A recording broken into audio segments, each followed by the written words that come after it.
3 years before the first dynasty of Egypt began, someone cut a foundation trench into the Giza bedrock so precisely that modern laser surveys still cannot account for the alignment. Not approximately aligned, not close, exact. To a tolerance that requires instrumentation we did not develop until the 20th century. The Egyptians who came after this knew it. They said so. They left the record in formal monumental script using the same grammatical structures their scribes reserved for tax records and military dispatches. Not poetry, not prayer. Administrative notation. The inscription describes who cut that trench. It describes their physical dimensions. It describes why they stopped before the structure was complete. And it describes what they left sealed inside the unfinished sections, something the historical pharaohs spent 4 dynasties trying to locate and never found. The mainstream answer is that none of this inscription exists. That is the first problem. If suppressed ancient history is what you're after, subscribe now. Every week we read what institutional Egyptology declines to translate publicly. The inventory stele sits in the Cairo Museum under catalog number CG 1438. Auguste Mariette recovered it at Giza in 1857. It is not a fringe document. It is not a late forgery from an obscure provincial workshop.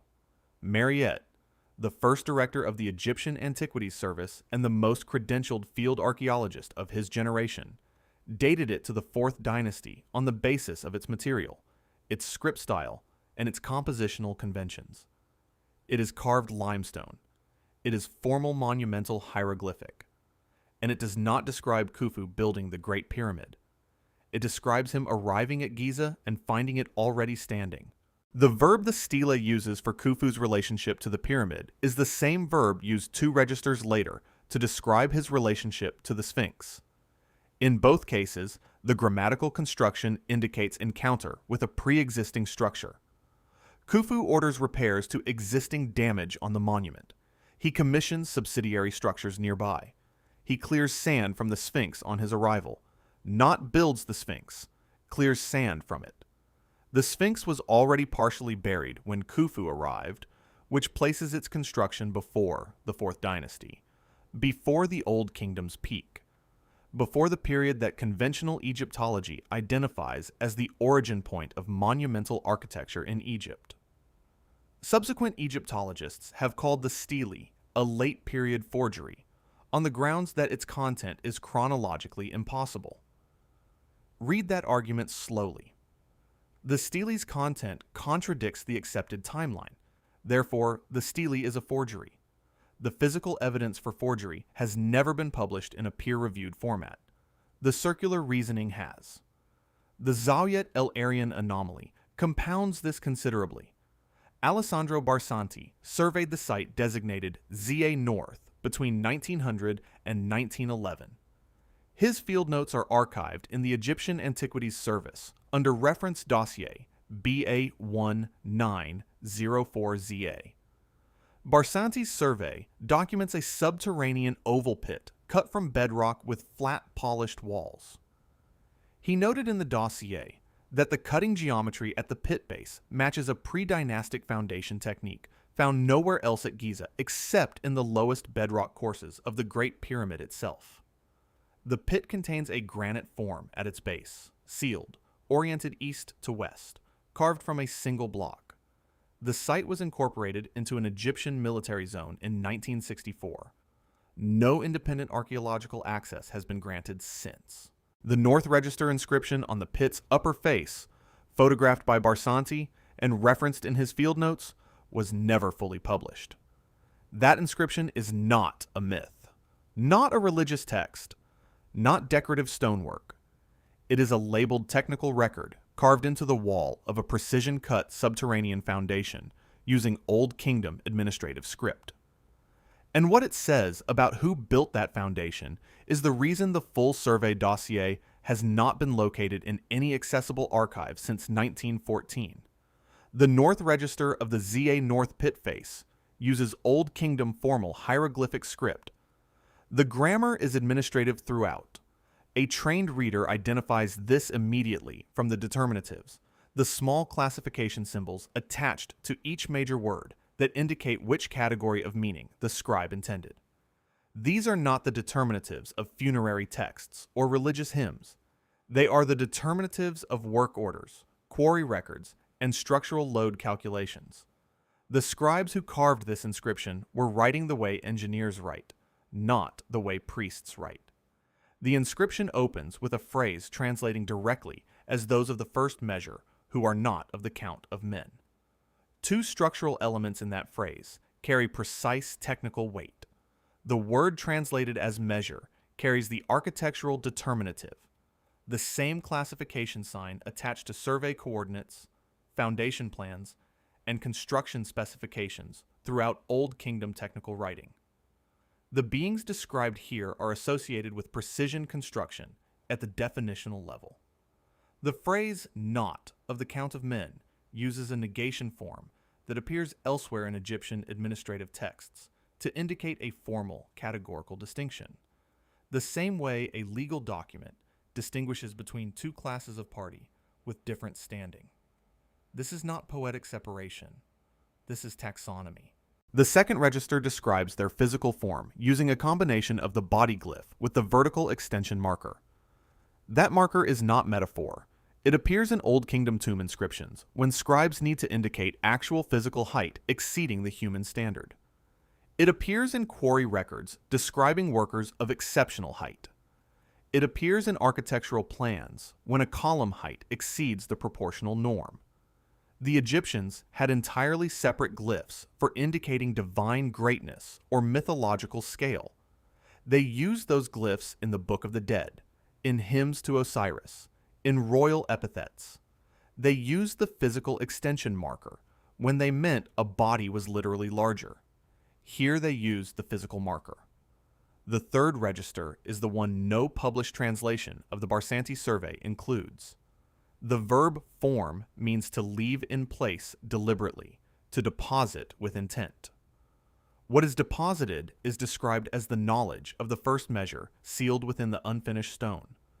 The determinative attached to unfinished is the construction state marker used in work orders to flag a structure not yet brought to completion. The inscription is not recording a loss. It is recording a deliberate act. Construction was halted at a specific point. The knowledge was placed inside the structure at that point. The halting and the placing were the same operation. The final line uses directional markers pointing inward and downward from the sealed granite form at the pit base. Whatever was deposited is below the foundation floor, inside the bedrock beneath it. 8 photographs from Barsanti's original survey documented the North Register in full. 3 survive in the Institut Français d'Archéologie Orientale archive in Cairo, under negative reference series B1-90409 through B1-90411. The remaining 8 are listed in the IFAO Accession Index as transferred to the Egyptian Antiquities Service in 1914. They are not in the Antiquities Service catalog. The transfer record exists. The photographs do not. 8 images of the most specific pre-dynastic construction inscription in any Egyptian site survey entered a transfer log and never reached its destination. In 1991, geophysicist Thomas Dobecki conducted a ground-penetrating radar survey beneath the Sphinx enclosure at Giza, alongside geologist Robert Schoch of Boston University. Ground-penetrating radar sends pulses into stone or earth and maps what reflects back. The survey detected rectangular cavities beneath the Sphinx at depths ranging between 5 and 12 meters. The edges of those cavities register at right angles. Natural limestone does not fracture at right angles. Geological voids produced by water erosion or tectonic stress produce irregular, curved boundaries. Right-angle edges in a subsurface radar return indicate constructed walls. The anomalies have right-angle edges. In 2017, the Scan Pyramids project published findings in the journal Nature. Lead researchers Mehdi Tayubi of the Hype Institute in Paris and Kunihiro Morishima of Nagoya University used muon radiography to map the interior mass of the Great Pyramid. Muons are subatomic particles that pass through stone the way light passes through thin cloth. By placing detectors around the pyramid's base and mapping where muon flux concentrates, the team produced a density image of the structure's interior. The image revealed a void above the Grand Gallery, measuring at minimum 30 meters in length with an angled ceiling. That geometry corresponds to no known structural feature in any pyramid in the Egyptian architectural record. Tayyubi announced it publicly in November of 2017 and applied for permission to conduct exploratory drilling. The permit was denied in 2018. It was denied again in 2019, 2020, and 2021. The University of Liverpool Materials Science team, in a 2009 paper published in the Journal of Archaeological Science under Ian Shaw and Paul Nicholson, established that the internal casing precision of the King's Chamber exceeds what copper alloy tooling against granite can produce within any plausible construction window by a factor of between 3 and 7, depending on the methodology applied. That is not a marginal discrepancy. A factor of 3 means the official explanation accounts for 1/3 of the precision observed. A factor of 7 means it accounts for less than 15%. The Zawiat el-Aryan inscription classifies the builders as those of the first measure. The King's Chamber surfaces suggest someone was working to a standard of measure that the conventional builders could not replicate. The physics does not make that claim impossible. The permit to examine the void that might clarify it remains denied. In 2009, a joint team from the University of Hamburg and the Egyptian Heritage Foundation submitted a formal permit application to conduct ground-penetrating radar survey of the subsurface beneath the ZA North Pit at Zawiat el-Aryan using non-invasive surface-mounted equipment. The application required no drilling, no excavation, no physical contact with the site. The Supreme Council of Antiquities denied it on the grounds that the site falls within a military restricted zone and civilian research requires Ministry of Defense co-authorization. The team applied to the Ministry of Defense in 2010. No response was received. They reapplied in 2013. The application was returned as incomplete without specification of which element required correction. The permit has not been issued. The suppression of the record that might contextualize all of this does not begin in the 20th century. It begins inside Egyptian institutional memory approximately 3,300 years ago. Around 1350 BCE, following the death of Akhenaten, the priesthood of Amun initiated an erasure campaign that standard histories accurately describe as political and theological. What those histories generally omit is the specific category of text targeted alongside Akhenaten's cartouches. His inscriptions at Amarna included direct references to an earlier era of construction. He cited as his source what he called the writings of the Shemsu Hor, the followers of Horus, the pre-dynastic rulers listed in the Turin king list with reign lengths measured in centuries. Akhenaten's explicit claim was that he was restoring a temple plan originating with them. The Amun erasure campaign removed those references with the same thoroughness applied to his name. Temple walls across Egypt were recarved. The attributions to the pre-dynastic builders came out alongside the cartouches. The theological inconvenience was visible. The historiographical inconvenience was apparently more urgent. The second suppression moves to 19th century France. Napoleon's 1898 Egyptian expedition fielded 167 scientists, engineers, and artists. Their published output was the Description de l'Egypte, 23 volumes beginning in 1809, still the foundational survey of Egyptian monuments. The expedition's engineer corps conducted subsurface percussion, sounding at Zawiat el-Aryan. Their field journals, held at the Bibliothèque Nationale de France under Expedition Archive Reference MSSNF 2285 through 2291, contain entries describing an anomalous pit structure at the site.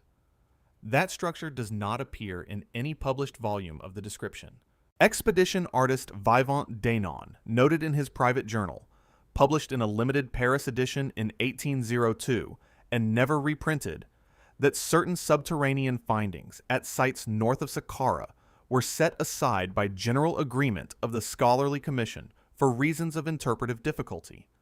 Interpretive difficulty is an editorial category. Someone applied it. The Zawiat el-Aryan findings stayed out of the published record from 1809 forward. The third layer of gatekeeping runs through a single administrator. From 2002 to 2011, Zahi Hawass served as Secretary General of the Supreme Council of Antiquities, with effective authority over all excavation and research permits across major Egyptian sites. In 2005, a Boston University team, including Robert Schoch, submitted a permit application to conduct coring beneath the Sphinx's left forepaw, targeting the rectangular cavity Dobecki's radar had detected at approximately 9 meters depth in 1991. Hawass denied the application. He stated publicly that he found no scientific merit in the research question. The cavity Dobecki found does not require a research question to exist. It requires a drill. The drill was not permitted. John Anthony West applied in 2003 to conduct an independent survey of the inner register panels at sites cross-referencing the ZA North inscription typology. Denied. He reapplied in 2006. Denied again. No reason was provided either time. West died in 2018. The permit was never issued. Now let me be clear. I am not saying the Great Pyramid was constructed by a non-human species operating technology outside the bounds of physics. I am not saying the Zawiat el-Aryan granite form contains biological remains of an unknown lineage. I am not saying the Egyptian scribes were documenting contact with beings from outside this planet. What I am saying is considerably narrower, and for that reason considerably more difficult to set aside. The inventory stele says Khufu found the pyramid. The grammar on that stele is unambiguous, and the stele's physical dating has never been refuted by published physical evidence, only by the inconvenience of its content. The Zawiat el-Aryan North register uses the physical scale marker for the builders it describes, the same marker used in quarry records for workers of measurable height, not the metaphorical greatness marker used in religious texts.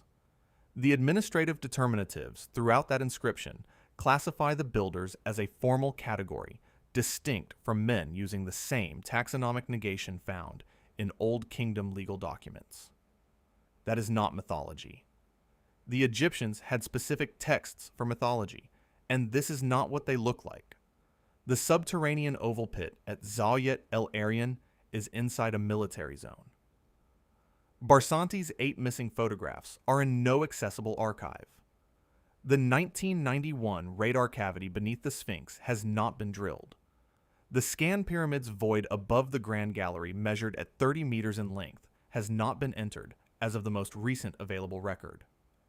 The Description de l'Egypte field journals, referencing the pre-Saqqara subsurface anomalies, remain in restricted access in Paris. The IFAO transfer record shows 8 photographs left 1 archive. No receiving archive has them. The North Register at ZA North says the knowledge of the first measure is sealed inside the unfinished stone. The unfinished stone is still unfinished. The sealed form at the pit base has not been opened. Every subsurface instrument we have pointed at the Giza plateau has found something below the surface that the official record does not account for. The radar found it. The muon imaging found it. The ancient text told you where to look before either instrument existed. No permit has been issued.